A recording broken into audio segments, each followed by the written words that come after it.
나는 왜 한국에 태어나지 못했을까? 여기 출근 시간에 힘겹게 눈을 뜬 일본의 한 여성이 있습니다. 원룸의 방 한 구석에서 한숨을 내쉬며 겨우겨우 출근 준비를 하고 있는데요. 한국에 살고 있는 대학 동창을 만나고 얼마 전 일본으로 왔다는 이 여성은 한국 방문 이후 일본에서 더 이상 살아야 할 이유를 찾지 못해 한국으로의 이민을 꿈꾸고 있다고 합니다. 대체 무슨 일일까요? 오늘의 사연 시작합니다. 안녕하세요. 저는 일본의 평범한 30대 직장인 여성 야마다 미카입니다. 도쿄에서 살고 있고 매일 꽤나 평범한 삶을 살고 있었어요. 한국 방문 전까지는 말이죠. 정말 우연한 기회에 방문한 한국 때문에 제 인생은 송두리째 뒤바뀔 예정이에요. 대체 한국이 무슨 짓을 했길래 인생이 바뀌네 마네 할까 싶으시겠죠? 사실 저도 이런 제 변화가 놀라운데요. 일본에서의 삶에 너무 회의감이 들었던 것도 한 이유 같아요. 한국말로 화병이라고 하던데 제 마음속에 분노, 무력감 같은 것들이 꽤 있었거든요. 어머니는 사람 사는 게 다 거기서 거기지 네가 뭐나 되냐고 하는데 글쎄요. 좀 더 나은 삶을 살고 싶은 게 인간의 당연한 욕구 아니겠어요? 그런데 지금 일본의 현실은 제가 아무리 발버둥치고 살아봤자 더 나아지기 힘들 것 같거든요. 지금 제 이야기를 들어주시는 분들은 어떻게 아침을 시작하는지 모르겠습니다. 저는 매일 아침 한숨과 함께 일어나요. 알람 소리에 눈을 뜨면 가장 먼저 또 지겨운 하루가 시작되는구나 라는 생각이 들죠. 출근을 하기 위해 냉장고를 열고 간단한 아침에 주스 한 잔을 곁들이는데요. 주스병을 내려다보고 있노라면 씁쓸한 감정이 진하게 밀려 들어옵니다. 예전에 장을 볼 때는 100% 오렌지 주스만 사 마셨는데 이제는 그마저도 사치가 되어서 제 월급으로는 오렌지 주스 하나 사 먹기도 팍팍해졌거든요. 100% 오렌지가 아닌 오렌지 맛 주스의 로고를 보면 지금 제 현실이 새삼 들어온다고나 할까요? 그마저도 매주 식비로 정해놓은 돈이 있으니 아껴 마셔야 하죠. 그렇게 출근 준비를 합니다. 집을 나서면 보이는 건 칙칙한 도쿄의 아침이에요. 세상에 알려지기에는 일본이 선진국이고 한때는 세계 경제를 주름잡았던 나라지만 이제 그런 모습은 온데간데 없고 거리는 활기를 잃은 지 오래예요. 요새 회사 분위기도 뒤숭숭합니다. 일하는 중간중간 나누는 대화는 보통 우울한 대화들이에요. 너 들었어? 우리 회사 근처 새 아파트 단지 있잖아. 거기 중국인들이 다 사들였대. 맞아. 이제 우리 같은 돈 없는 사람들에게 월세를 받으려고 하겠지. 중국인들 진짜 재수 없어. 이런 이야기를 들을 때마다 가슴이 답답해져요. 한때 부동산 버블로 세계를 놀라게 했던 우리나라인데 이제는 외국인들에게 땅을 빼앗기고 있다니. 그것도 중국인들에게 말이죠. 회사 생활 중 그나마 숨통이 트이는 시간인 점심시간도 이제는 그다지 유쾌하지 않습니다. 제 월급은 제자리인데 왜 메뉴판의 숫자는 매번 이렇게 올라갈까요? 여러 번 스티커를 덧붙여가며 야금야금 올려놓은 숫자들을 보면 이게 맞나 싶습니다. 결국 저렴한 메뉴를 고르지만 그마저도 부담스러워 도시락을 싸다닌 지 오래예요. 저만 이런 건 아니에요. 동료들과 얘기를 나누다 보면 다들 비슷한 처지라는 걸 알게 되죠. 야, 너희 얼마 전에 방영된 다큐멘터리 봤어? 우리 또래 여성들이 해외 매춘하러 가는 거 말이야. 응, 봤어. 너무 충격적이더라. 근데 이해는 가. 여기서 돈 벌 방법이 없으니까. 너무 침울한가요? 저는 동료들과 이런 대화를 나누면서 우리나라가 어쩌다 이렇게 됐나 생각합니다. 학창시절에는 분명 우리나라는 경제대국 일본이라고 배웠는데 막상 학교를 졸업하고 마주한 일본 사회는 전혀 달랐거든요. 교과서가 거짓말을 한 건지 아니면 제가 뭘 잘못 살고 있는 건지 알 수가 없네요. 사람 사는 게 거기서 거기지 퇴근 후에는 취미생활도 하며 힐링을 좀 하면 어때? 라고 생각하실 수 있는데요. 일본의 현실을 잘 몰라서 나오는 소리입니다. 얼마 전 익명의 게시판에 그런 비슷한 이야기를 누가 남겼는데 거기 달린 댓글이 일본의 현실이겠죠? 수백 개의 댓글들이 모두 비슷한 소리를 했어요. 대부분의 일본인들이 퇴근 후에 취미생활을 가지기 어렵고 가게에서 다 같이 기울이는 맥주 한 잔도 부담스러워 편의점에서 사는 캔맥주로 만족하는데 너는 별세계에서 사냐? 돈 자랑하냐며 온갖 욕을 글쓴이에게 퍼부었죠. 여유가 많이 없어진 것 같아요. 여행이요? 그건 꿈도 못 꿔요. 한국 분들은 해외여행도 자주 다니시던데 엔화 가치가 떨어져서 해외여행은 사치가 됐죠. 일본 사람들은 내수경제가 발달해서 국내 여행을 많이 다니는 것 아니냐고 하실 텐데 그건 그냥 우리들끼리 비참한 현실을 달래는 소리입니다. 실상은요, 그냥 돈이 없어서 못 가는 거예요. 저도 해외여행을 가고 싶고 주말이면 일상을 벗어나고 싶어요.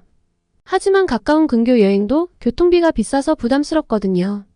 그래서 그냥 주말이면 뒹굴거리며 TV를 보다 컵라면으로 대강 끼니를 때우고 그저 그런 일상을 마무리하죠. 뉴스를 틀면 청년 실업률 증가, 저출산 고령화 문제, 끝없이 늘어나는 무역 적자의 관광객 유치를 위해 동남아 국가들에게 굽실거리는 정부. 관계자들의 모습까지 가슴이 답답해지는 뉴스들밖에 없어 저는 드라마나 예능 프로그램을 봅니다. 일본 드라마나 예능 프로그램은 적어도 제가 기억하는 한 내내 같은 포맷, 같은 느낌의 프로그램이라 질려버려서 요새는 넷플릭스로 한국 컨텐츠를 많이 봐요. 이렇게 단조롭고 우울한 일상이 계속되던 어느 날이었습니다. 우연히 SNS를 보다가 대학 동창 사토 유리코의 계정을 발견했어요. 한국에서 살고 있더라고요. 한국으로 취직했단 이야기는 들었었는데 하며 심드렁하게 사진을 클릭한 순간 제 눈을 의심할 수밖에 없었습니다. 서울의 야경은 왜 이렇게 화려한 거죠? 유리코의 집은 또 왜 이렇게 크고 멋진 거예요? 그리고 바비큐 파티에서 찍은 사진 속 훈남이 설마 유리코의 남편? 저는 좁고 오래된 원룸에서 쪼그리고 앉아있는데 휴대폰 속 세상은 전혀 다른 세상이었습니다. 그리고 유리코 옆에 서 있는 남자는 정말 잘생겼더라고요. 키가 크고 슬림한 몸매에 부드러운 미소를 짓고 있었어요. 둘이 함께 찍은 사진마다 행복이 넘쳐 흘렀죠. 어딜 그렇게들 놀러 다니는지 예쁘고 멋진 장소에서 찍은 사진들은 화보 같았습니다. 처음엔 믿기지 않았어요. 설마 저게 다 진짜일까? 넷플릭스를 통해 한국을 접하긴 했지만 드라마나 영화는 분명 과장된 거겠지. 해외에 수출되는 거니까 자국의 나쁜 모습을 담을 리 없으니까 라고 생각했는데 저게 정말 사실이라면 제 삶과 너무 비교가 되잖아요. 유리코의 게시물을 보면서 여러 감정이 동시에 밀려왔어요. 부러움, 질투, 그리고 약간의 분노까지. 어떻게 이럴 수 있지? 우리가 대학 다닐 때만 해도 한국은 일본보다 훨씬 뒤처져 있었잖아. 라는 생각이 절로 들었죠. 며칠 동안 저는 계속해서 유리코의 인스타그램을 음침하게 훔쳐봤습니다. 중독적이었어요. 끊을 수가 없더라고요. 출근길에도 점심시간에도 퇴근 후에도 심지어 잠들기 전에도 게시물을 봤어요. 제 현실은 지친 얼굴, 단조로운 회색 정장, 그리고 손에 들린 컵라면이지만 유리코의 SNS를 보며 내가 저 자리에 있다는 상상을 해보면 갑자기 기분이 좋아지기도 했습니다. 그러다가 같은 대학을 졸업했는데 대체 무슨 차이가 있어서 이렇게 삶이 극과 극일까 싶어 자괴감에 빠지기도 했고요. 그런데 너무 몰입해 있었나 봐요. 점심시간에 동료들과 대화를 나누다가도 문득 유리코의 모습이 떠올라 한숨을 쉬어버리곤 했거든요. 미카, 왜 그래? 무슨 고민 있어? 라고 물어보는 동료에게 그저 웃음으로 얼버무렸어요. 어떻게 말해야 할지 모르겠더라고요. 내 대학 동창이 한국에서 완벽한 삶을 살고 있는데 그게 너무 부러워서 잠도 못 자고 있어. 라고 말하기엔 너무 창피했거든요. 퇴근 후에도 마음의 평화를 찾을 수 없었어요. 그나마 제게 휴식을 주었던 넷플릭스의 한국 컨텐츠들을 보면 유리코의 삶이 떠올랐거든요. 물론 인스타그램 같은 SNS는 좋은 모습만 보여준다는 걸 알고 있습니다. 하지만 모든 게 거짓일 리는 없잖아요. 유리코의 게시물이 과장된 거라고 믿고 싶었지만 다른 한편으로는 그 화려한 세상을 직접 경험해보고 싶다는 욕구가 자라났죠. 그러다 문득 깨달았습니다. 제가 느끼는 이 감정이 단순한 호기심을 넘어선 질투라는 것을요. 유리코의 삶이 부러웠고 저도 그런 삶을 살고 싶다는 욕망이 강하게 일어났어요. 솔직하게 질투심을 인정하니 오히려 마음이 조금은 가벼워졌어요. 그래, 나 유리코가 부러워. 그 애의 삶이 부러워. 그게 어때서? 라고 생각하니 오히려 후련해졌죠. 그리고 이 감정이 어쩌면 제 삶을 바꿔놓을 수도 있다는 생각이 들었습니다. 그런데 어느 날 회사 동료이자 제 대학 동창인 아키코가 한국에 가지 않겠냐는 제안을 했어요. 인생 한 번 살지 두 번 사냐며 한국 여행은 한 번 가보고 죽겠다나요. 그리고 아키코는 유리코랑 꽤 친했는데 한국에 놀러오면 자기 집에 놀러오라고 했대요. 마치 제 마음을 읽기라도 한 것처럼 딱 맞아떨어지는 이야기에 저도 모르게 끄덕거렸습니다. 아주 잠깐 여행 비용은 어떻게 할까? 휴가를 내도 될까? 라는 현실이 떠올랐지만 유리코의 인스타그램에서 본 화려한 서울의 모습을 생각하면 더 이상 망설일 게 없었습니다. 제 첫 해외여행을 위해서는 많은 준비가 필요했어요. 여권 신청하러 가고 환전하고 여행 캐리어를 샀죠. 매일매일이 새로운 경험의 연속이었습니다. 생애 처음으로 여권을 받아들었을 때의 그 기분은 정말 특별했어요. 마치 새로운 세상으로 가는 열쇠를 손에 쥔 것 같았거든요. 드디어 출발 당일이 됐어요. 여행 가방을 끌고 공항으로 향하는 길, 가슴이 터질 것 같았어요. 설렘과 불안이 뒤섞인 복잡한 감정이었죠. 그리고 공항에 도착해서 체크인을 하고 출국장으로 들어가는 순간 마치 다른 세계로 들어서는 것 같았어요. 처음 보는 외국인들, 들리는 외국어들까지 일본이 아닌 곳으로 간다는 마음에 모든 게 신기하고 어색했던 것 같습니다. 비행기에 오르기 전 잠깐 화장실에 들러 거울을 봤어요. 거울 속 제 모습은 긴장한 듯 보였지만 동시에 뭔가 달라 보이기도 했어요. 조금은 자신감 있어 보이는 제 모습에 살짝 미소가 지어졌죠. 비행기가 이륙하는 순간 저도 모르게 눈물이 났어요. 기쁨, 두려움, 설렘? 뭐라고 표현해야 할지 모르겠는 감정이었어요. 하지만 한 가지 확실한 건 이 여행이 제 인생을 바꿀 거라는 직감이 들었다는 거예요. 창밖으로 보이는 구름을 바라보며 생각했어요. 이제 시작이야, 미카. 새로운 모험이 기다리고 있어. 그렇게 저의 첫 해외여행 그리고 새로운 인생의 장이 시작됐습니다. 그리고 이 설렘은 곧 충격으로 바뀌었습니다. 인천공항에 내리자마자 보인 건 별세계였거든요. 학창시절 배웠던 일본보다 뒤처진 한국이란 이미지가 순식간에 무너져 내렸죠. 일본 공항보다 훨씬 크고 좋은 시설에 외국어로도 소통이 전혀 어렵지 않은 직원들, 빠른 일처리까지. 저는 어버버버하며 촌뜨기 마냥 겨우겨우 공항버스를 타러 갔습니다. 그리고 버스를 타고 서울로 향하는 동안 창밖 풍경의 넛을 잃었어요. 빼곡히 들어선 고층 빌딩들, 세련된 디자인의 건물들까지 칙칙한 도쿄와는 차원이 다른 생동감이 느껴졌어요. 유리코의 SNS에서 봤던 바로 그 생동감이었죠. 첫날부터 서울 곳곳을 돌아다니며 쇼핑몰, 식당, 카페를 가봤어요. 넷플릭스에서 본 것보다 더 화려하고 활력이 넘치는 모습에 넷플릭스가 결코 과장이 아니란 걸 깨닫고 놀랐는데 사실 더 놀라운 게 있었습니다. 제가 거리를 걸으며 한국 사람들을 관찰했거든요. 그런데 다들 세련되고 스타일리시한 옷차림인 거예요. 표정들도 다들 자신감 넘치는 모습이었습니다. 특히 한국 남성들의 모습에 눈길이 갔죠. 키가 크고 잘생긴 데다 패션 감각도 뛰어나 보였어요. 피부도 좋고요. 여기가 강남이라 그럴 수 있다고 친구들이 이야기를 했지만 제 귀에 들어오지 않았죠. 그러다가 한순간에 기분이 확 나빠졌습니다. 제 전 남자친구가 떠올랐거든요.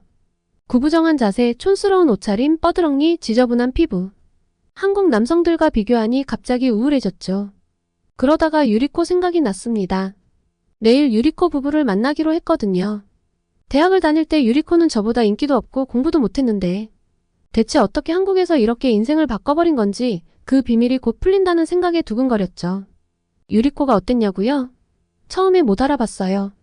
제가 기억하던 모습과는 완전히 달랐거든요. 세련된 옷차림에 자신감 넘치는 표정, 그리고 활기찬 목소리까지 연예인을 보나 싶은 느낌이었어요. 하지만 진짜 충격은 유리코의 남편이었습니다. 키가 크고 잘생긴 데다가 세련된 옷차림까지 SNS가 과장이 아니더라고요.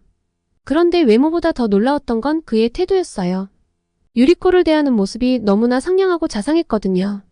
등장할 때부터 유리코의 가방을 들어주는 모습부터 심상치 않더라니. 여보, 이 음료수는 제가 들고 갈 테니까 가서 친구들과 이야기 나눠요. 오래간만이잖아. 말 한마디 한마디가 너무나 자상해서 꿀이 뚝뚝 흘렀습니다. 제 전 남자친구와는 전혀 다른 모습이었죠. 다정하게 손을 잡고 걸어가는 그들의 뒷모습을 보며 자괴감이 밀려왔어요. 나는 왜 이런 사람을 만나지 못했을까? 그날 밤 호텔방에 혼자 누워 생각에 잠겼어요.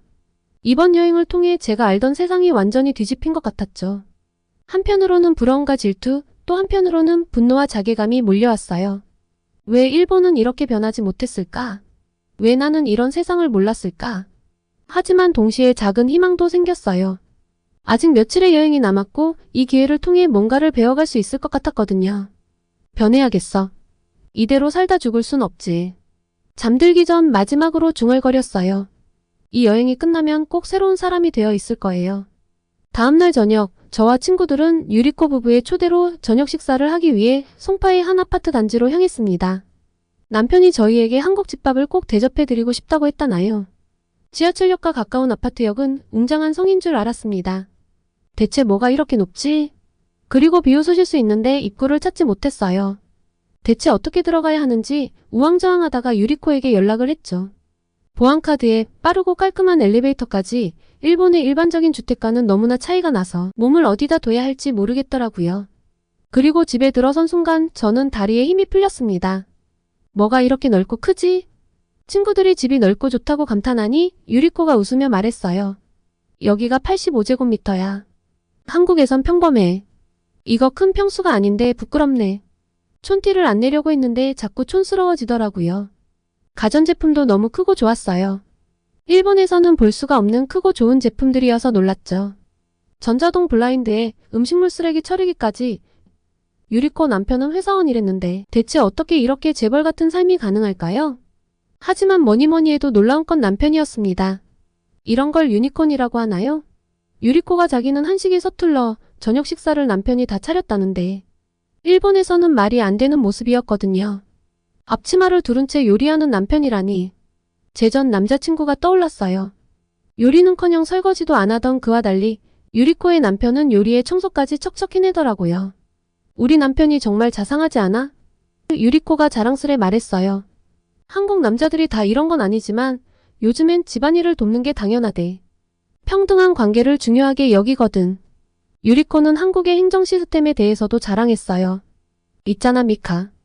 여기선 주민등록 등본 같은 서류를 온라인으로 바로 받을 수 있어. 일본에선 아직도 관공서에 가서 기다려야 하지? 그 말을 듣고 우리나라의 느린 행정 처리가 떠올라 한숨이 나왔어요. 마지막 날 우리는 한강공원에서 치맥을 즐겼어요. 강변을 따라 자전거를 타는 사람들, 피크닉을 즐기는 가족들, 공연을 하는 청년들까지 활기 넘치는 모습에 너들 잃었죠. 미카 한국에서 살아보는 건 어때? 원하면 한국에서 취직할 수 있는 곳을 알아봐 줄까? 유리코의 질문에 가슴이 덜컥했어요. 그 순간 제 마음속에 작은 씨앗이 심어진 것 같았습니다. 비행기를 타고 일본으로 돌아오는 내내 머릿속은 복잡했어요. 창밖으로 보이는 구름처럼 제 미래도 흐릿하게 느껴졌죠. 집에 도착해 짐을 풀면서 한숨이 나왔어요. 다시 현실로 복귀하니 지옥에 온 것 같더라고요. 좁은 원룸, 깜빡거리는 형광등, 냉장고에 있는 값싼 감귤 주스. 모든 게 초라해 보였어요. 이대로 괜찮은 걸까? 거울 속 제 모습을 보며 물었어요. 한국에서 만난 당당하고 자신감 넘치는 여성들과 달리 제 눈빛은 초점을 잃은 것 같았어요. 다음날 회사로 출근길 마음이 정말 무거웠습니다. 복잡한 지하철, 똑같은 회색 정장을 입은 사람들, 활기 없는 사무실. 모든 게 답답하게 느껴졌죠. 점심시간 동료들이 한국 여행 이야기를 물었어요. 하지만 제가 본 한국을 어떻게 설명해야 할지 너무 어렵더라고요. 그들에게 일본의 현실을 직시하고 한국을 가보라고 해야 할까요? 아니면 그냥 재밌었어요. 라고 둘러대야 할까요? 밤에 유리코에게서 메시지가 왔어요. 미카 다음에 또 놀러와. 우리 집에서 지내도 돼. 그리고 한국에서 취업도 한번 생각해보고. 그냥 한 이야기 아니야. 그 말에 가슴이 뛰었어요. 한국에서의 새 삶이 정말 가능할까요? 며칠 동안 계속 고민했어요. 일본에서의 안정된 삶과 한국에서의 새로운 기회 사이에서 갈등했죠. 익숙한 것을 버리고 새로운 도전을 하는 게 두려웠어요. 하지만 동시에 지금 이대로의 삶을 계속 살아가는 것도 무서웠죠. 그래서 전 변하기로 결심했습니다. 우선 한국어 학원을 알아보기 시작했어요.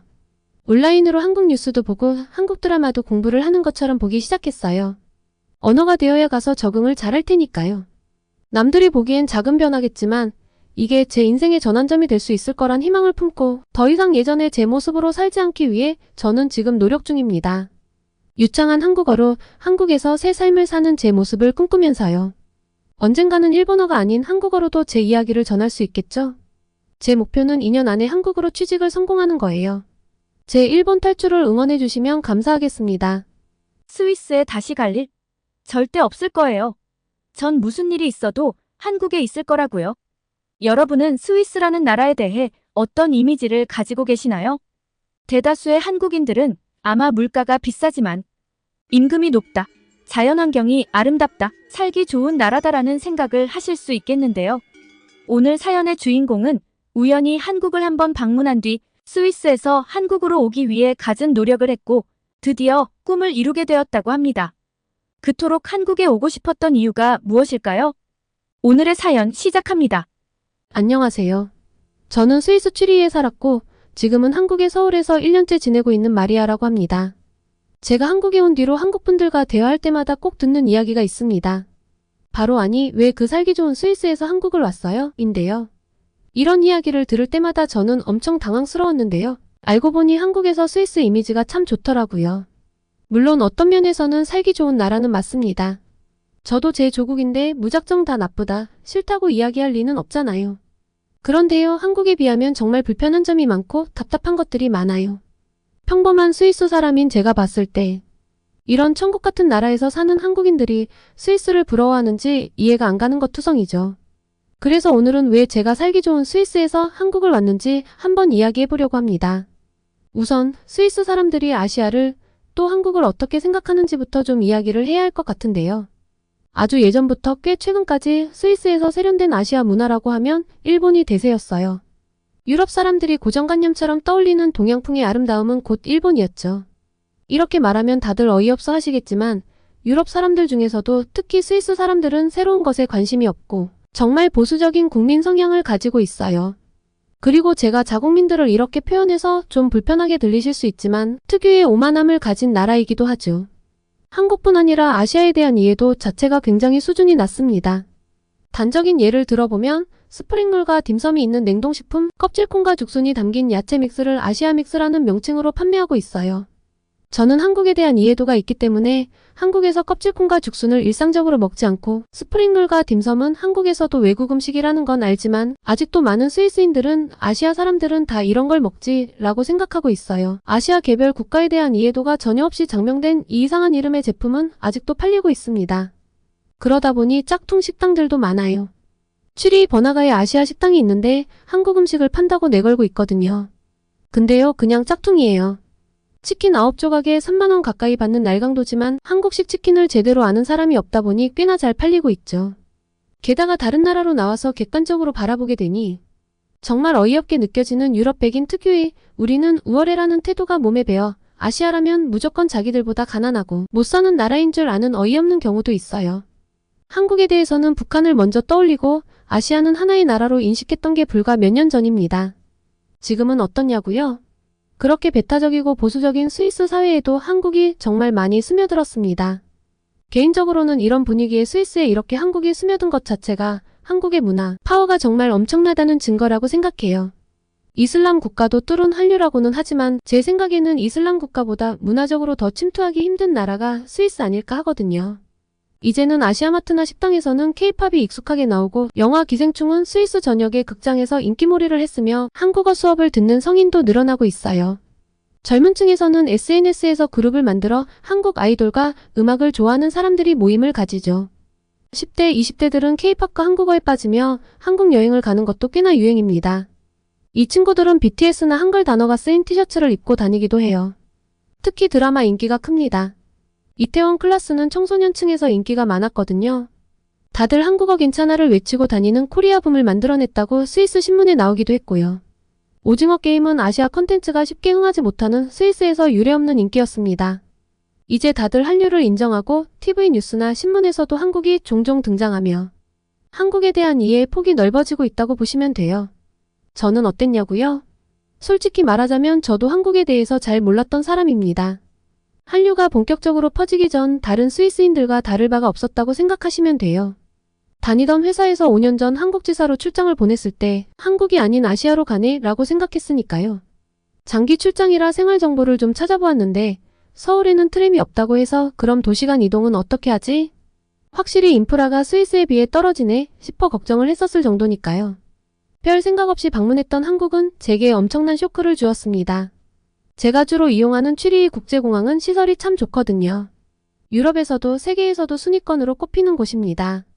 기차역과 터미널 이용도 편리하고요. 나름 이용할 때마다 뿌듯하고 자부심이 드는 곳이에요. 그런데 인천공항은 한 수 위더라고요. 사실 으리으리한 공항시설을 보며 제 예상과 달라 당황스러운 마음이 들기까지 했어요. 제가 유럽에서 이용했던 그 어떤 공항보다 깨끗하고 현대적이며 청결했고 연계된 교통수단을 포함한 모든 일처리는 빠르고 정확했습니다. 게다가 친절한데 저렴하기까지 했어요. 취리 공항에서 취리 시내로 이동하는데 트램 비용이 10,000원이 넘어가는데 한국은 스위스에 반값도 안 되는 건 정말 놀라웠죠. 정말 솔직하게 이야기하자면 스위스보다 또 유럽의 다른 나라들보다 공항이 좋다는 데에서 그간 내심 품고 있던 아시아에 대한 생각이 와르르 무너지는 느낌이었어요. 한국을 방문하는 외국인들이라면 서울로 진입하기도 전에 이미 인천공항에서 여러 번 충격을 받을 것 같아요. 저 역시도 마찬가지였습니다. 인천공항의 시설에 입을 벌리고 눈을 굴리다가 와이파이에 연이어 쇼크를 받았는데요. 취리 공항도 와이파이를 제공하긴 해요. 그런데 전화나 문자로 인증을 하거나 탑승권을 인증해서 로그인을 해야 하거든요. 그나마도 4시간만 무료입니다.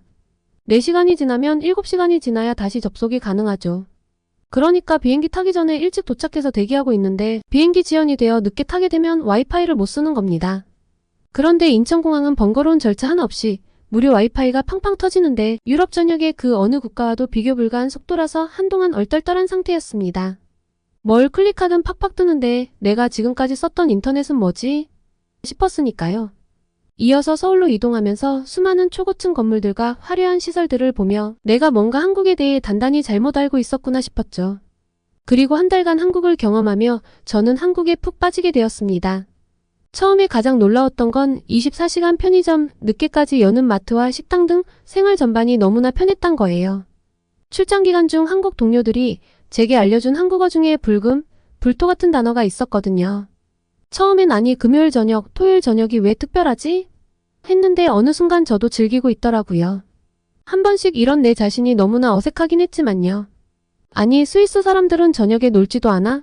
라고 생각하실 텐데요. 한국같이 퇴근 후 쇼핑을 하거나 놀거나 식사를 하는 건 스위스에서는 정말 힘든 이야기입니다. 저녁 7시가 되면 모든 마트와 상점이 문을 닫거든요. 하다못해 기차역에 있는 편의점 같은 것도 다 닫아요. 저녁거리가 없다면 저녁 7시 전에는 무조건 장을 봐야 해요. 스위스에서 제 직장은 집까지 30분 정도였는데 6시에 퇴근해서 집에 가서 짐을 놓고 장을 보러 가면 너무 빠듯하니 어떤 걸 사놔야 할지 미리 계획을 세워놓고 퇴근하자마자 빠르게 달려가서 계획한 대로 장을 봐야 합니다. 그리고 하나의 슈퍼마켓에서 모든 걸 살 수 없을 경우는 특히 동선을 잘 짜야 하고요. 그래도 그나마 목요일은 저녁 8시까지 슈퍼마켓이 열어줘서 일주일 중 한 번쯤은 그나마 조금 여유가 있었네요. 정작기는 9시는 되어야지는데 아직 해가 쨍쨍한 7시에 이렇게 모든 상점이 문을 닫아버리니 가끔 계획이 어그러지는 날은 곤란한 적이 많았습니다. 제가 이런 이야기를 하면 한국분들은 머리 위에 물음표가 수백 개 올라오실 텐데요. 우선 새벽 배송 시스템을 떠올리시겠죠? 택배도 2주씩 걸리는데 새벽 배송이라니 당연히 스위스에 그런 건 없고요. 퇴근하면서 식당에서 밥 먹거나 배달해서 먹으면 되잖아 라고 말씀하실 분들도 계실 텐데 스위스의 살인적인 외식 물가를 생각하면 불가능한 일이에요. 맥도날드 세트 메뉴가 3만 원이 좀 넘고 배달 가능 음식점도 드문 데다가 배달 가능 금액이 7만 원이 넘어야 하는데 어떻게 편하게 먹겠어요. 그래서 스위스 사람들은 생일이나 기념일 말고는 외식을 거의 안 해요. 아니 못하죠. 그래도 일찍 퇴근해서 저녁밥 해먹고 쉬는 거 아니냐라고 생각하실 수 있는데 할 일의 양은 정해져 있으니 집에 도착하고 불편한 책상 앞에 앉아 허리를 혹사해가며 작은 노트북으로 일을 더 해야 할 뿐이죠. 아, 주말에 장을 보고 여유를 즐기면 안 되냐고 하실 분들을 위해 말씀드리면 그나마 토요일 저녁 6시까지만 즐길 수 있습니다. 토요일은 오후 6시면 온 도시가 셧다운된다고 보시면 돼요. 문을 연 곳이 없으니 셧다운이라고 표현해도 딱히 틀린 표현은 아닌 것 같네요. 그리고 이 셧다운은 일요일에 풀리는 게 아니라 월요일에 풀려요. 일요일은 거리에 사람도 없고 완전 유령 도시가 됩니다. 그러니까 주중에 필요한 일들은 저녁 7시까지는 무조건 해결해야 하고 주말에 일을 보려면 토요일 6시 전까지는 다 처리해야 하죠. 그런데 한국에 오니까 밤늦게까지 너무나 즐길 것도 많고 생동감이 넘치는 거예요. 주말에 쇼핑도 하고 여유있게 놀러가서 맛있는 것도 먹을 수 있고 외식도 할 수 있다니 정말 환상적이죠. 게다가 글을 쓰고 있는 지금도 침이 고이는데요. 한국의 음식들은 정말 최고라고 생각해요. 스위스 사람들이 먹는 음식들은 사실 굉장히 밋밋하고 특색이 없어요. 주로 먹는 게 고기, 감자, 빵, 파스타, 피자, 샐러드 정도입니다. 심지어 베이커리류도 종류가 많지 않죠.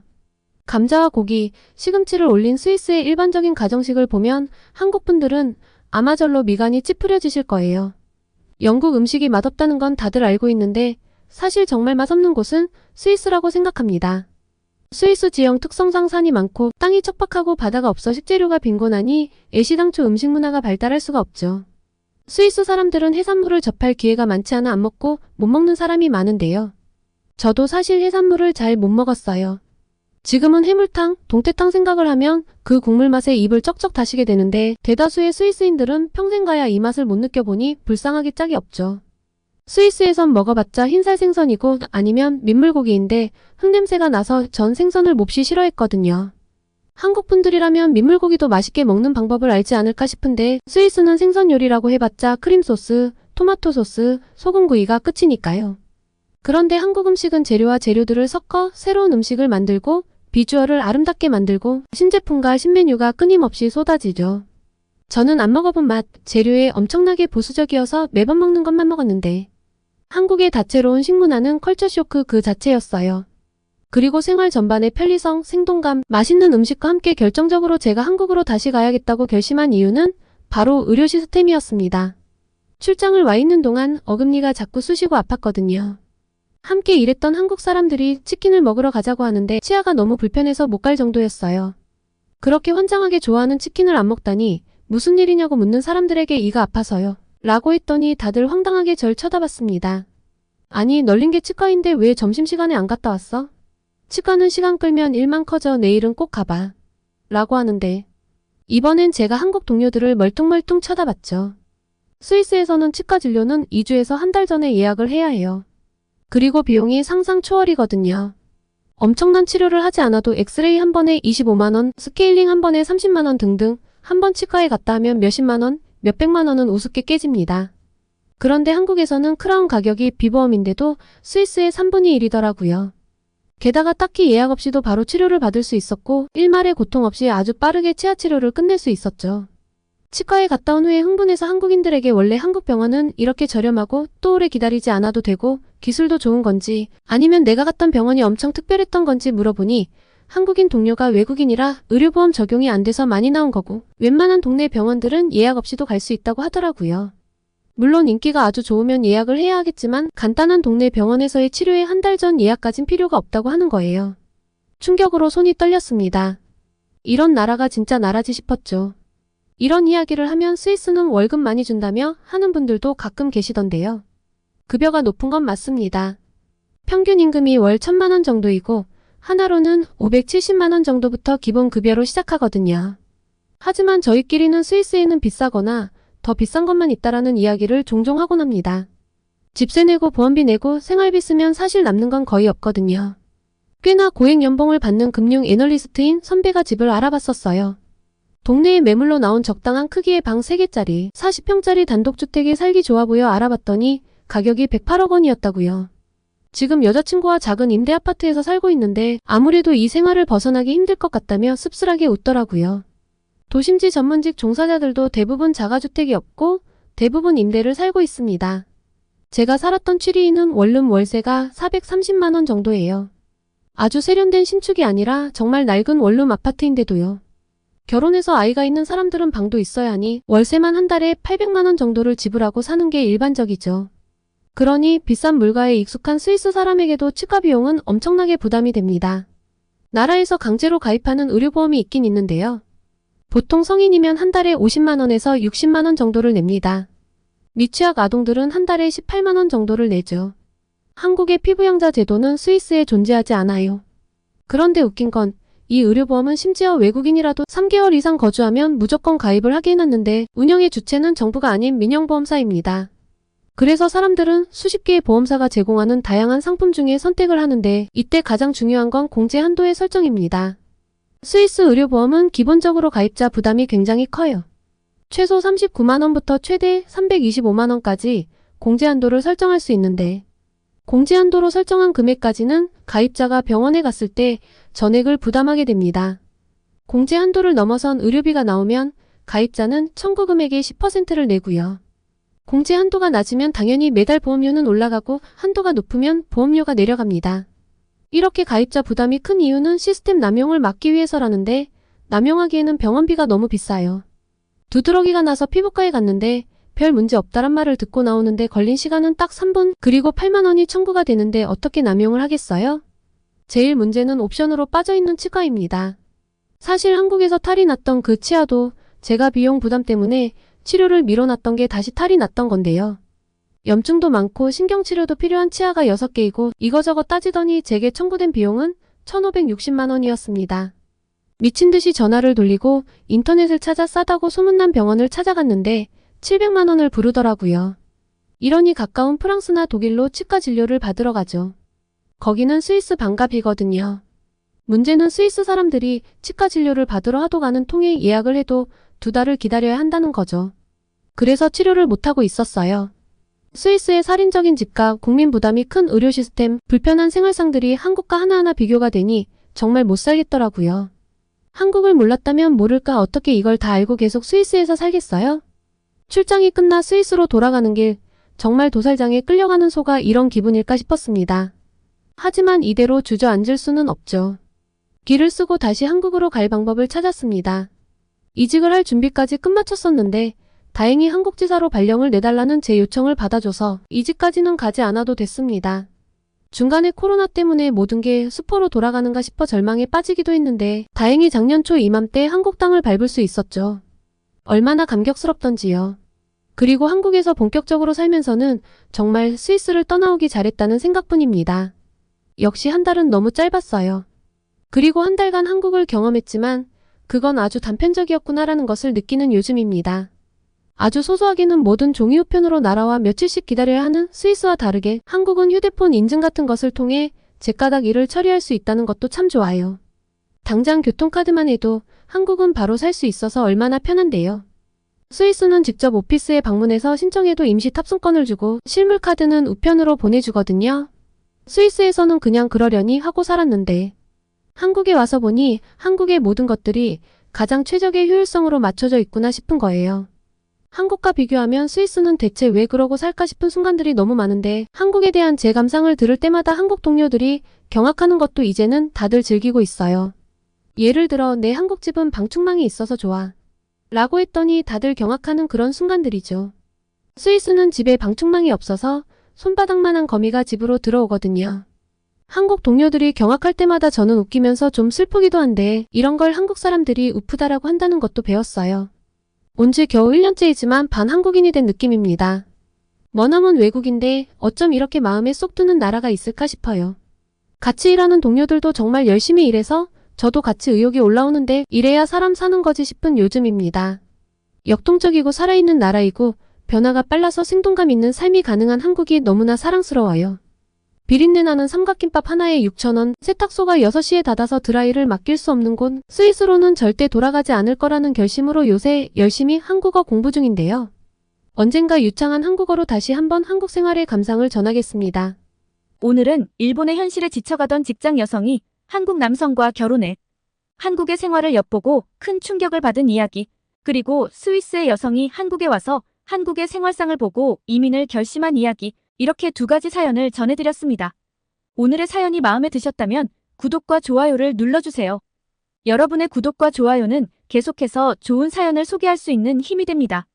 이상 감동저장소였습니다.